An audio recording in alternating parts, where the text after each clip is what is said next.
Olá, Júlio. Olá, querida.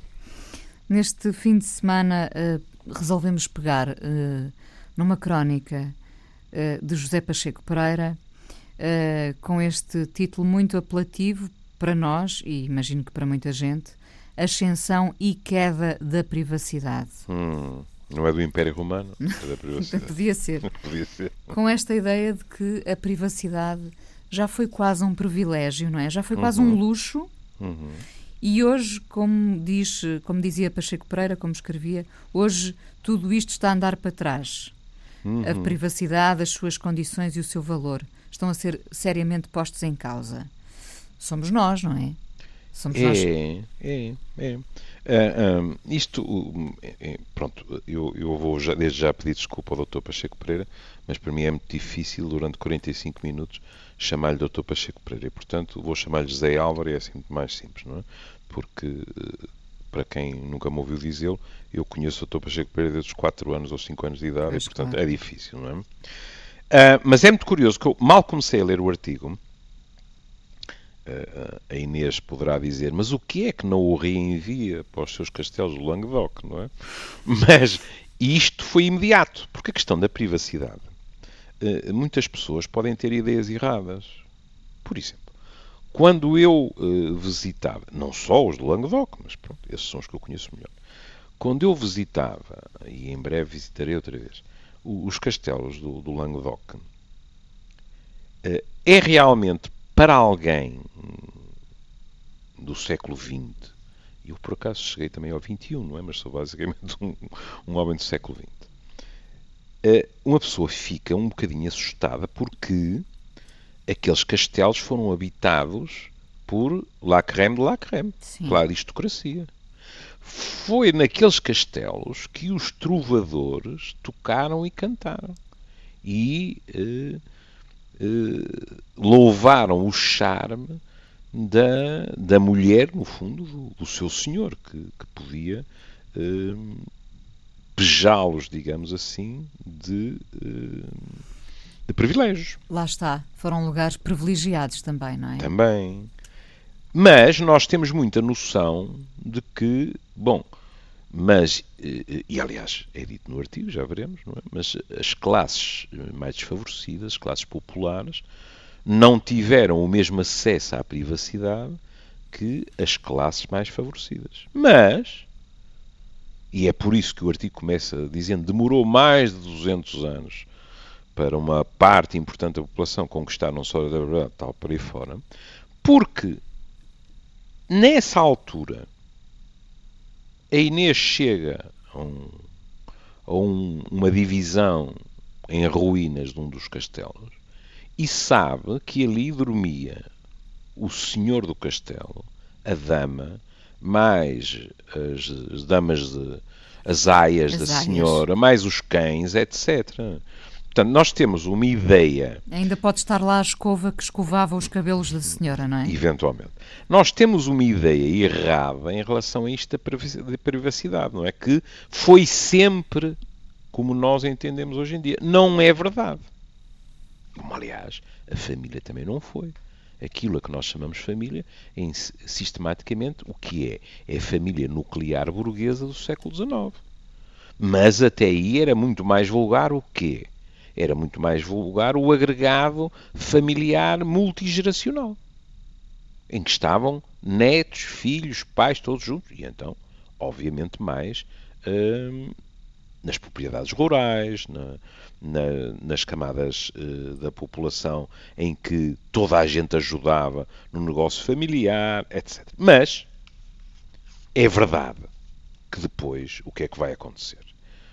O Zé Álvaro o que é que diz? Os mais ricos, mas também a classe média irremediada, podiam usufruir de condições de vida que incluíam a intimidade e um módico de privacidade. Embora os mais pobres continuassem a ter uma vida promíscua. E atenção, porque aqui o adjetivo não está a ser utilizado com uma conotação pejorativa. Porque, infelizmente, utilizamos muito promíscuo em termos dos hábitos, por exemplo, sexuais de alguém. Promíscuo no sentido de toda a gente misturada, sem espaço, entre aspas, para ter privacidade. E aqui morreu, pelo menos temporariamente, o amante do Languedoc e ressuscitou o sexólogo. É que esta falta de privacidade, não raras vezes, é letal para o erotismo. Há décadas que eu ouço pessoas com efeito de género, mais frequentemente as mulheres, mas não só, dizerem: eu não consigo estar à vontade porque no quarto ao lado estão os meus sogros, estão os meus pais, estão os meus cunhados, seja quem for. E isto inibe a pessoa em termos eróticos. Mas isso claro, quando ainda há outras pessoas, não é? Nessa conjugação. Mas e quando não há, devemos ou não... Eu sei que o Júlio não vai ter a resposta, evidentemente, mas devemos ou não devemos estabelecer determinadas fronteiras nessa questão da privacidade? Por exemplo? Por exemplo... o verdadeiro amor é aquele que suporta a porta da casa de banho aberta? Nesse sentido. É que, peço desculpa, eu não estava a ver. Minha querida, cada cabeça a sua sentença. Eu ouço casais que inclusivamente aproveitam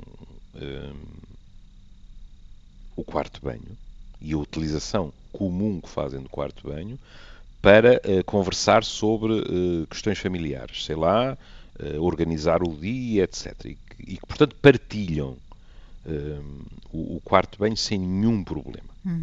E isso não interfere minimamente Exato. Na sua intimidade, não é? Não interfere na vida erótica, Na erótica, não interfere na sim. sua vida em geral. Conheço outros casais para quem é impensável entrar no quarto de banho quando o outro lá está a fazer seja o que for. Aliás, conheço pessoas para quem isso é de tal maneira insuportável que, mesmo sabendo racionalmente que não vai acontecer, fecham-se por dentro. Pronto. E depois, é muito curioso, porque, como sabe, eu tenho um fascínio, quando estou otimista, pela paleta das cores, não é? Pelo arco-íris. Quando estou pessimista, pelo cinzento, porque estas coisas não são a preto e branco. Também encontra casais que lhe dirão que depende do que está a acontecer no quarto de banho. Há atividades que podem ser partilhadas. Mais nobres que outras. Exatamente, não é? Alguém está a escovar os dentes e o outro está no chuveiro e não há problema nenhum, não é? Claro. Quando estamos em situações mais relacionadas... Mais aflitivas. Exatamente. Com necessidades fisiológicas. E isso é uma fronteira que as pessoas... que outras sim. Não têm problema nenhum sim. Quanto a isso, não é? Sim. Pronto. Portanto, isso é algo que é à vontade do freguês. O que é complicado... Sim, não há respostas para o que é complicado é quando as pessoas não comungam da mesma crença em relação a isso. Porque uma delas distraída pode pôr a outra numa situação desagradável. Não é? Mas tudo isso tem que ser negociado. Aliás, já que me fala dessa questão, há uma outra em termos mais gerais. Por exemplo, há casais em que um dos membros considera perfeitamente inaceitável que o outro entre, seja em que divisão da casa seja em que possa estar, sem bater à porta.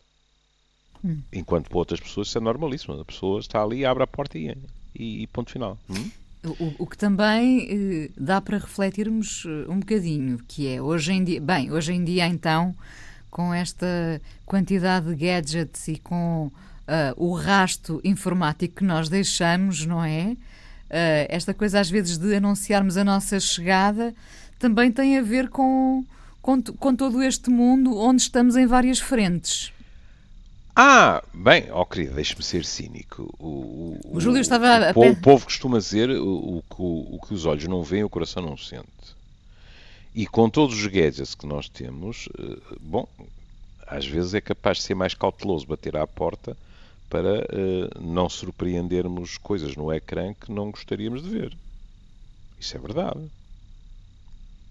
Mas também há outra questão com os gadgets, que aliás o Zé Álvaro depois aborda, que é quando nós falamos de privacidade, sob muitos aspectos, somos muito otimistas porque, nomeadamente em relação ao Estado, nós hoje em dia praticamente não temos privacidade. Porque podemos ser seguidos a toda a hora e saberem sistematicamente onde é que estamos, as transações que fazemos, etc, etc, etc. Não é? Ou seja, quanto mais embrenhados na tecnologia, mais fácil é sermos vigiados. Sim. Não é? Pronto. Mas já lá chegaremos. Quer dizer, connosco nunca é nada garantido. Nunca se sabe. Depois, o que é que ele diz? A situação não era idêntica nas cidades e no campo. Nas cidades e nas aldeias. E isto é muito verdadeiro. Porquê? Porque, normalmente, nos pequenos nichos culturais, há uma ambivalência até na nossa apreciação, de vez em quando. Porque é verdade que há falta de privacidade. Em geral, se as pessoas quiserem, toda a gente sabe tudo da vida de toda a gente. É muito fácil vigiar. Sim, não, e repare, e ao mesmo tempo vivemos nesta era e nesta sociedade em que num prédio inteiro às vezes não conhecemos o vizinho da frente, não é? Por isso é que eu estava a falar de ambivalência. Sim. É que ao mesmo tempo coincide essa falta de privacidade com muito maior solidariedade do que nas grandes urbes. O que é que a Inês acaba de dizer e que eu já experimentei, e se calhar a Inês também já experimentou. Eu vivi 30 anos numa casa em que havia pessoas que eu encontrava no elevador ao fim de 30 anos que eu não sabia se viviam lá. Isto é impensável numa aldeia ou mesmo numa vila de média dimensão. Na cidade, é o vulgar de Linneu. E se por um lado nós podemos dizer, mas magnífico, ninguém se mete na vida de ninguém, por outro lado, isto tem consequências um bocadinho assustadoras. Que é a Inês pensar assim, não estou a falar naquela tocadela clássica, uma campainha a dizer a vizinha por acaso não tem por aí um pezinho de aipo ou qualquer coisa. De aipo já é uma certa modernice. É uma modernice, pronto. Foi como vai. Ou sal, ou o que quiser. Não estou a falar nisso. Estou a dizer que, por exemplo, qualquer coisa aconteceu e a Inês cortou-se. E se for como eu, é só nessas alturas é que descobre que não tem pensos em casa, nem água oxigenada, nem nada que se pareça. E agora a Inês pode chegar à conclusão que num prédio de 6 andares, verdadeiramente só há 2 ou 3 portas, às quais pode bater a todas, mas às quais não tem vergonha de bater, a dizer, olha, desculpe, empresta-me aí um penso rápido ou qualquer coisa desse género. O que é um bocado deprimente, não é? Ao fim de décadas. Sim, sim. Porquê? Porque, pelo menos, isso aconteceu a mim. As pessoas muito educadamente cumprimentam-se no elevador, de manhã, à noite, seja quando for, quando se encontram, mas não se desenvolve uma relação pessoal. Por medo? Por quererem manter esse tal espaço resguardado, não é? Porque as pessoas se habituaram também a cruzarem-se de uma forma completamente anónima e porque numa sociedade individualista é o mais natural. É evidente, a Inês diz-me assim, mas há vizinhos que não se conheciam antes e que depois passam a vida em casa uns dos outros. Claro que há. Mas o anonimato é uma das grandes características das nossas metrópoles. Sem dúvida. E o Júlio ainda dava o seu caso como exemplo, que ficou 30 anos no mesmo prédio. É verdade. Mas o que acontece nas grandes cidades é que há uma circulação para deitar a mão a esta gente, não é? À identidade destas pessoas que mudam, que estão sempre a arranjar novas casas mais baratas, a partilhar quartos. É difícil, não é? Agora junto-lhe os empregos, claro, os sítios onde se gosta de ir e que são de moda e que não são, etc. Tudo contribui, digamos assim, para contactos muito pontuais, muito efêmeros. Ora, com as vantagens e com as desvantagens inerentes, nos pequenos núcleos, as coisas não se passam assim. E não é por acaso também que os mecanismos de controle social nesses núcleos habitacionais não são também os mesmos. Ou seja, há um olhar, digamos assim. Foucault falava do olhar médico em francês. A expressão era uma delícia, era le regard médical. Não é? E é verdade. A medicina, a partir de uma certa altura, tornou-se quase uma carcereira, porque vigia a sociedade com o seu direito, do qual de vez em quando abusou, ou outros abusaram através da medicina, que é carimbar as pessoas com diagnósticos. Olha, lembre-se na antiga União Soviética, em que os opositores eram doentes mentais, muitos deles. Não eram presos políticos, Eram doentes mentais. Pronto, a medicina pode ser utilizada com muita facilidade. Bom, mas estava eu a dizer, sei lá, quando eu estava em França e o meu portão de Cantelães foi quase 50 metros pelo terreno dentro, com uma tromba d'água, e ninguém me disse nada para não estragar as férias do seu doutor. Houve pessoas que foram lá com os bois puxar o portão, que eu ainda hoje não sei quem foi. Porque eram amigas das pessoas, minhas amigas, que pediram ajuda e a malta toda tratou daquilo. Este tipo de situações não podem acontecer, não estou a falar da junta de bois, claro, mas este tipo de situações não podem acontecer e não acontecem nas cidades, acontecem. Mas evidentemente não é tão habitual como nos pequenos núcleos. É evidente que também não é tão habitual na cidade como nos pequenos núcleos a Inês de repente perceber que está numa situação desagradável porque naquela aldeia em particular ainda se acredita no mal olhado. É verdade. Não é? E a Inês de repente ficou fascinada com o olho enorme de um bebê, estaca e fica ali hipnotizada e rapidamente percebe que a mãe não lhe agrada o que está a acontecer. E não vá o miúdo ter uma gripe nessa noite e serem-lhe sacadas assim as responsabilidades.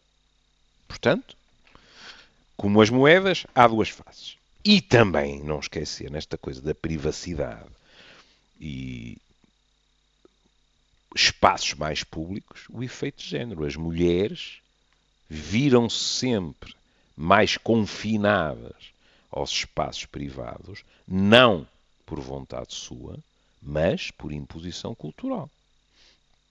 Já dos tempos do Gineceu, não era? Exato, exato. Lembre-se que os historiadores nos ensinaram que, em teoria, se a máquina do tempo funcionasse e lhe aparecesse em sua casa uma mulher de Atenas, isto agora parece uma canção de Chico Buarque, não é? Uma mulher de Atenas e uma mulher de Esparta, a Inês distinguiria imediatamente, olhe, pela indumentária. Uma rapariga de Esparta estaria provavelmente com uma saia curta que lhe permitiria correr e exercitar-se fisicamente como os rapazes.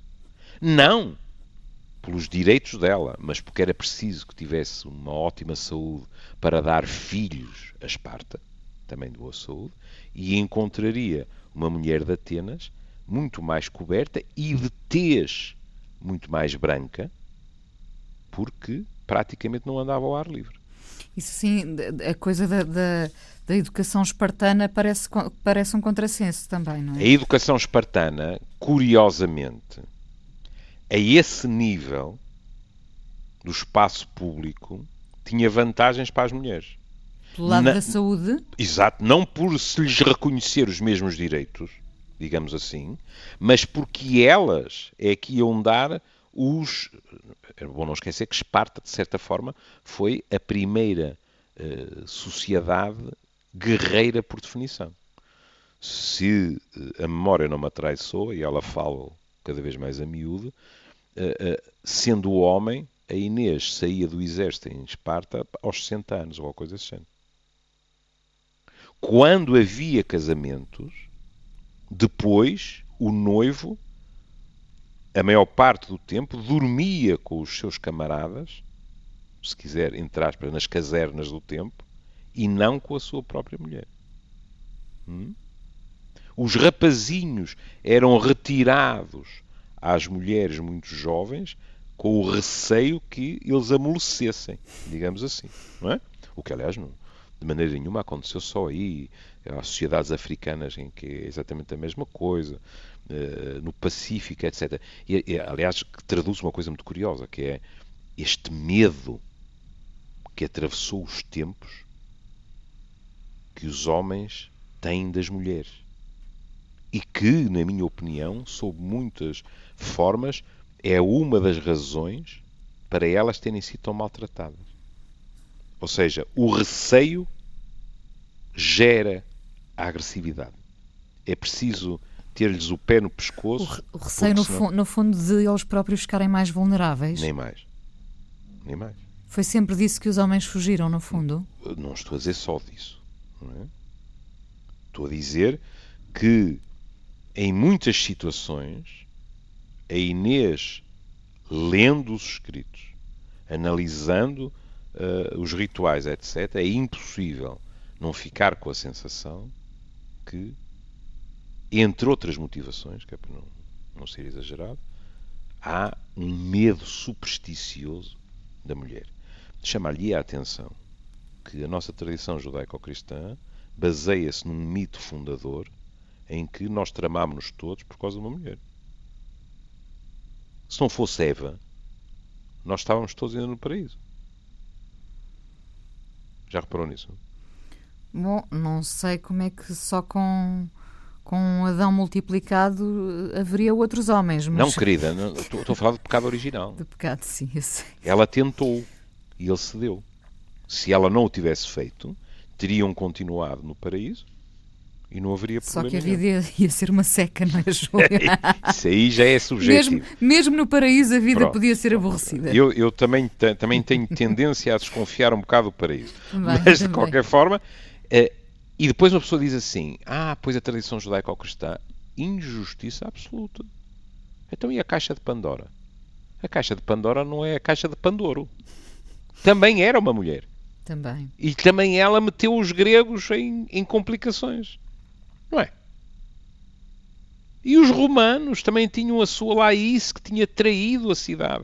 Ou seja... E Maria Madalena, quantos homens é que nós conhecemos arrependidos? Olha, pronto, para ficarmos no mesmo tempo histórico, conhecemos São Pedro. Não é? Jesus disse a São Pedro, antes que o galo cante... me trairás 3 vezes? 3 vezes antes que o galo cante. E aconteceu. São Pedro ficou negou 3 escandalizado vezes. E negou 3 vezes. De tal forma, não é, que depois, não estou a dizer que só por causa disso, mas também por isso, não é, São Pedro pediu para ser crucificado de cabeça para baixo, porque não era digno de ser crucificado como Jesus tinha sido. É de desconfiar dos Pedros, já se sabe. Acha que sim? Bom, pronto. Vou seguir o precioso ensinamento do meu pai. Em determinadas situações só se pergunta, tudo bem? Não se faz mais perguntas? É um bom ensinamento. Ora bem. E, portanto, vamos ver. Nós já estávamos Nós começamos com Pacheco Pereira e já estamos em São Pedro. Exatamente. E então, ele vai por aqui abaixo.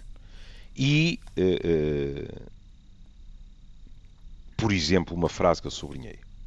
Os pobres têm toda uma outra lista de necessidades antes da privacidade. Mas quando uma família sai de uma barraca e vai para um pequeno apartamento num bairro social, é o espaço a primeira coisa que referem em entrevista. Na realidade... Porque passaram a ter aquilo que não tinham, exato, não é? Quando há estes movimentos, não é raro que seja preciso haver até um período de adaptação. Porque a pessoa nunca se viu noutra. Olhe, não em termos de privacidade, mas em termos trágicos do que pode ser a descoberta de um tipo de casa e um tipo, digamos assim, de progresso em termos de habitação que não se conhecia. Sabe quando as tropas russas inverteram a maré depois da invasão da mãe Rússia pelas tropas alemãs, E depois deu-se refluxo. Aliás, de dois lados, porque os aliados também invadiram primeiro a Itália e a França, não é? E depois avançaram para a Alemanha. Aconteceram verdadeiras tragédias relacionadas com o desconhecimento daquilo que se considera mais básico numa casa. Sabe que houve situações em que soldados russos entraram em casas e nunca tinham visto um quarto de banho equipado.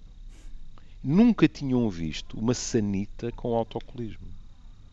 E então punham batatas na sanita. Alguém, para ver o que era, descarregava a sanita e as batatas desapareciam. E houve casos em que eles fuzilaram uma família inteira porque achavam que os tinham comido por parvos. Não sabiam que era um autocolismo, querido. E, portanto, há situações, não estou a negar o que Zé Álvaro diz, mas há situações em que a Inês pode encontrar pessoas que passaram para casas melhores e, em muitas dimensões, continuam, pelo menos durante algum tempo, a viver da mesma forma que viviam em casas piores. Porque têm que se habituar a outro tipo. Eu ia dizer privilégio e até me arrependi. Porque não é privilégio nenhum ter uma casa minimamente equipada, minimamente digna. Já agora estava-me a lembrar da questão da Síria, Sim. porque há dias vi um artigo no Expresso onde se acentuava, e bem, este número tão chocante, tão gritante. 470 mil pessoas já morreram no conflito da Síria. Sim. Há países com menos habitantes que isto. Estamos a falar de um cenário de guerra onde se perde por completo a privacidade, onde se perde um país, não é? E como sabemos, nos últimos tempos, a dada altura, foi uma campanha que depois não deu muito bom resultado, enfim, com muitas leituras, umas melhores que outras, onde se perguntava se estivesse nessa situação, o que é que levava na sua mochila? Sim. Que é uma questão muito pertinente, não é? Porque, repare, nós estamos habituados a tudo e à privacidade, não é? Neste caso é perder a privacidade, perder os nossos pertences. Com o que é que ficamos? O que é que levamos? É curioso que fale nisso, sabe? Porque a pergunta foi-me colocada a mim também. Foi? Foi. Eu estava no Porto Canal e a equipa de reportagem perguntou se podia passar por lá e pôr uma questão. E perante a questão, a primeira coisa que eu disse, ou que me senti na obrigação de dizer, foi: eu não me consigo imaginar refugiado. Porque não consigo. Eu sou um filho da média burguesia do Porto. Eu não consigo imaginar o que é estar a ser bombardeado, não ter que comer, não ter que beber, ter que fugir, etc. Oh, Inês, não consigo. Se a Inês consegue, pronto. Tem mais imaginação que eu. O Júlio que tem o privilégio do refúgio, que é um grande privilégio, não é? Nesta sociedade em que vivemos também. Ter essa possibilidade. O Júlio tem a sua casa, não é? Tem o seu refúgio, tem o seu espaço escolhido. Agora, mas refugiado é o oposto. É o oposto. Claro, é isso. Quer dizer, se houvesse uma guerra civil ou uma invasão deste país, eu presumo que nem sequer o meu covil de Cantelães me servisse de alguma coisa. Estamos a falar de catástrofes enormes, de campos de refugiados, etc. Eu não consigo imaginar-me nessa situação. E tendo dito isso, depois, porque era o que me era perguntado, disse: e, portanto, aquilo que me vem ao espírito é que tentaria levar, porque dizia-se numa mochila, tentaria levar uma ou duas mudas de roupa quentes, levar alguma comida e alguma bebida, ou seja, questões ligadas à mera sobrevivência. Não é? E há algum aconchego também, já agora, não? Oh, filha, se um tipo vai por uma estrada, no meio do inverno, ter uma muda de roupa, quer dizer, já é otimismo chamar aconchego, mas é melhor ter uma do que não ter nenhuma. Pronto. E, portanto, houve chatice, ou alguma chatice, e lá estão as redes sociais, não é? Porque algumas pessoas, no fundo, o que é que disseram? Disseram o que levariam pelo o que é a sua atividade profissional, o que são os seus prazeres, o que são os seus interesses intelectuais, mas é evidente que um refugiado, provavelmente numa mochila, o espaço é demasiado precioso para levar, sei lá, os Lusíadas. Pois, mas as redes sociais são as novas fogueiras da Inquisição, não é? Completamente. Completamente. E o inverso. Também são os estádios de mais aclamação que se pode imaginar. Não é? A Inês diz uma coisa que cai no goto das pessoas e tem milhares de likes. E é a maior da sua rua. Dessa rua, não. Dos murais da sua rua. Do Facebook ou qualquer coisa, não é? Pronto. E é muito curioso que uma pessoa teve a rara gentileza de me mandar um mail agradecendo o facto de eu ter começado por dizer eu não me consigo imaginar. Qual era o argumento da pessoa? É que nós vivemos numa sociedade em que, com demasiada ligeireza, nós debitamos opiniões sobre o que os outros fazem, o que nós faríamos no lugar dos outros, sem termos a menor capacidade, como diriam os ingleses, nos pormos nos sapatos do outro. Com as suas dificuldades, com as suas idiosincrasias, etc. É verdade. É verdade. Ainda há poucos dias me telefonaram para dar uma opinião sobre determinadas situações de casal e eu, que sou muito obsessivo nessas coisas, disse 3 vezes durante o telefonema, ficou claro entre nós que estou a falar em termos gerais, não é? E provavelmente até ofendi a pessoa que estava do outro lado, que das 3 vezes me disse, Sr. Professor, isso foi a condição que pôs de início e eu já lhe prometi que estou a escrever uma coisa em termos gerais. Porque o meu horror era que aquilo que eu estava a dizer em termos gerais depois fosse aplicável a uma determinada situação e lá estava eu a juntar-me a um coro ou de louvor ou de justicialismo, digamos assim, sobre uma ou sobre 2 pessoas. Que acontece com uma enorme facilidade. Bom, e depois o Zé Álvaro diz assim: neste momento, em termos de privacidade, há 2 forças principais. O Estado moderno e a sociedade urbana dos nossos dias, num processo que se desenvolve dos mais jovens para os mais velhos. E, portanto, o que é que ele vai dizer? O Estado moderno como? O Estado moderno nunca foi tão... Nunca foi, não. O Estado moderno é o Estado mais intrusivo que nós já conhecemos. Também é o Estado mais equipado para isso, não é? Nem mais. O problema é isso. Claro, o problema é esse. Porque vontadinho houve sempre. Esse terrível cruzamento de dados, não é? Nem mais. Que em alguns casos simplifica, sim, mas noutros casos pode ser assustador, não é? E o Zé Álvaro diz, cita os ingleses e a sua aversão a andarem com bilhetes de identidade, etc, etc. Bom, hoje em dia não vale de nada a Inês não andar com o seu bilhete de identidade. Porque, através das comunicações, apanham em tudo e mais alguma coisa. Nos cruzamentos de dados, nos impostos, etc. Uma pessoa diz assim, e é verdade. Bom, mas é bom impedir que as pessoas fujam aos impostos. Não tenho nada a opor a isso. Mas tudo isto pressupõe uma devassa brutal do que é a sua esfera privada. Não tínhamos qualquer tipo de dúvida.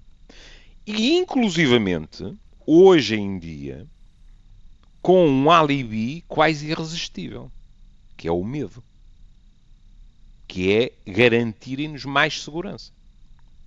Ora, em tempos de terrorismo, que melhor argumento do que esse?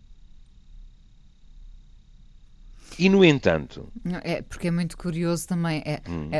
Essa ideia de estarmos seguros, não é? É muito ilusória. É muito ilusória, porque de repente, quando perdemos essa aparente segurança, ficamos completamente sem chão, não é? E porque o Zé Álvaro põe o dedo noutra ferida que, infelizmente, está completamente aberta e praticamente dia sim, dia não temos mais exemplos.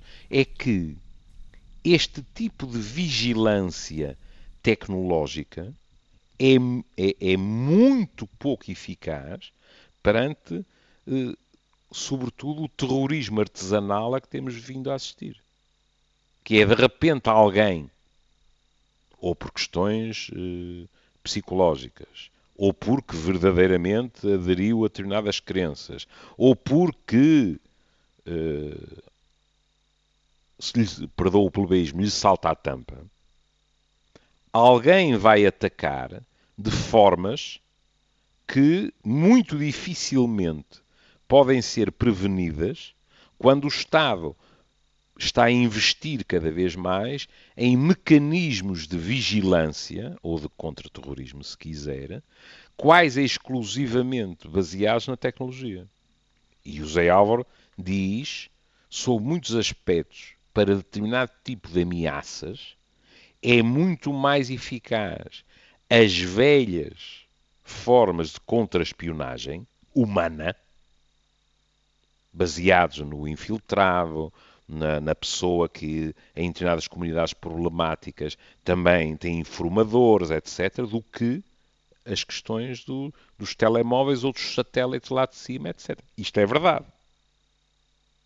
Sem dúvida nenhuma. Depois, o que, no meu caso, me interessa mais, a questão de ele falar de uma sociedade urbana nos nossos dias num processo que se desenvolve dos mais jovens para os mais velhos. É verdade. Porquê dos mais jovens para os mais velhos? Porque os mais jovens controlam muito melhor a tecnologia que os mais velhos. Não é? Isso também lhes dá outra espécie de segurança, não é? Outro sentimento de segurança. Dá-lhes um sentimento de omnipotência. De omnipotência, sim. É? Sim. Mas se pode diluir muito rapidamente, não é? Pode. Mas para aquilo que o artigo discute, o provocou foi outra coisa. Provocou, e o é uma geração, não, mais do que uma geração, hoje em dia, que é termos pessoas que estão sempre online, sempre presentes, se quiserem sempre vigilantes também. O Zé Álvaro dá, por exemplo, uma situação que é muito curiosa, que é que, na opinião dele, as pessoas, através da tecnologia, perguntam muito mais onde estás do que o que é que estás a fazer. Sim. Pronto, com todas as exceções que conhecerá seguramente. Mas é verdade. Não, e quem dá esta, eu falo por mim, quem permanentemente responde no momento ao outro, não é? Quando se ausenta, não é? Porque às vezes se tem que ausentar, já cria ali uma situação de tu estás bem, passa-se alguma coisa. E às vezes até pior, que é a Inês responde que estou bem e então há uma ligeira irritação do outro lado. Sim. Que é, mas estás bem, porque é que não estavas contactado? Logo? Nem mais. Olha, cada vez me acontece com mais frequência e não há maldade nenhuma nisto. O que há é a estranheza que surge quando, como a Inês dizia, a resposta não é imediata, que é alguém manda-me uma SMS, eu não respondo e cai um mail que diz, por exemplo, Sr. Professor, eu mandei uma SMS, mas tenho medo que não tenha chegado, portanto também estou a mandar mail. E isto em situações em que eu não respondi, sei lá, num intervalo de 1 hora, hora e meia, 2 horas. O chamado confirma-me que recebeste, hoje em dia é tão frequente. Nem mais. Como é que nós vivemos sem isto durante séculos, não é? Ora, suponhamos que alguém lhe manda uma mensagem ou um mail às 11 da manhã. Porquê é que há de ser estranho, por a hipótese, que a Inês só vê os mails quando chega a casa, ao fim da tarde? Tem lógica. Suponhamos que a Inês não vê mails no telemóvel. E há muita gente que não vê, que não está para isso. Porque acha que é prolongar a escravatura. Portanto, essa pessoa, quando chega a casa ao fim da tarde, se calhar até depois de jantar e do seu banho, etc, etc, vai ao computador. Ou seja, vai responder 6 ou 7 horas depois. E depois a pessoa também tem o direito de estabelecer hierarquias na urgência de respostas. Porque Não acredito que consigo seja diferente. Eu tenho dias que quando abro a caixa de correio, eu posso ter dezenas de mails. E alguns deles são mais urgentes do que outros. Alguns deles, seguramente, podem esperar pelo dia seguinte. Outros pelo fim de semana. Não é raro eu ouvir pessoas, e já me aconteceu a mim também, dizerem-me, ao fim de semana limpa a minha caixa. Sim. Não é? Porque aquilo foi juntando. Pronto, já sei que há spams e tal. Há coisas que são para deitar fora. Mas há muitas que não são. Que têm que ser respondidas. E que na lufa-lufa não puderam ser antes. Agora, o Zé Álvaro diz, e com razão, em teoria, isto é só comunicação. Pronto, e vamos até deixar a discussão de até que ponto é que é verdadeiramente comunicação. Bom. Mas na prática, estamos a terminar. Isto também é controlo. Porque sistematicamente, ao estarmos contactáveis, os outros têm sempre o indicador em cima de nós. E por isso ele diz, quer queiramos, quer não, isto leva-nos para fronteiras éticas que nós verdadeiramente ainda não conseguimos discernir com clareza. E depois, se estamos a terminar, há uma coisa fascinante, porque eu fui à procura de uma frase que se aplicasse a isto. E entrei com várias palavras e depois saiu uma coisa que eu disse, eu não acredito, porque saiu uma coisa de Heródoto. Ora bem, Heródoto pode ter pensado em muita coisa, no Facebook não pensou de certeza. E Heródoto escreveu assim, de todos os infortúnios que afligem a humanidade, o mais amargo é que temos de ter consciência de muito e controlo de nada. Ora, sob certos aspectos, é o que nos está a acontecer. Nós somos de tal maneira bombardeados com os estímulos que temos conhecimento, pelo menos no sentido de tomar conhecimento. Não estou a dizer refletir, não é? Isso é outra coisa. Mas temos conhecimento de muita coisa e cada vez temos menos controle sobre grande parte dessas coisas. Sem dúvida. O velho Heródoto, sem saber, era vidente. Tinha 2 dentes. Exatamente. Bom, querida, um beijinho. Um beijinho. E que nos trouxe? Trouxe só mesmo pela ideia do privado, não é? Trouxe o Private Dancer, da Tina Turner, que é uma canção que eu gosto muito. A mulher até aceitava Mastercard e Visa, não era? Não é? Na letra não diz isso? Acho que sim. Sim. Ela dança, aceita dinheiro vivo e cartões de crédito. Eu já trouxe esta canção para aqui, porque acho que toda a gente, no fundo, devia ter direito a um private dancer. Não achas, Júlio? Nós, ao longo destes anos, praticamente só não trouxemos o hino nacional. Ainda. E é melhor não trazer, porque se bem me lembro, é contra a lei. Contra a lei. Portanto, está bem. Um beijinho, Júlio. Beijinho.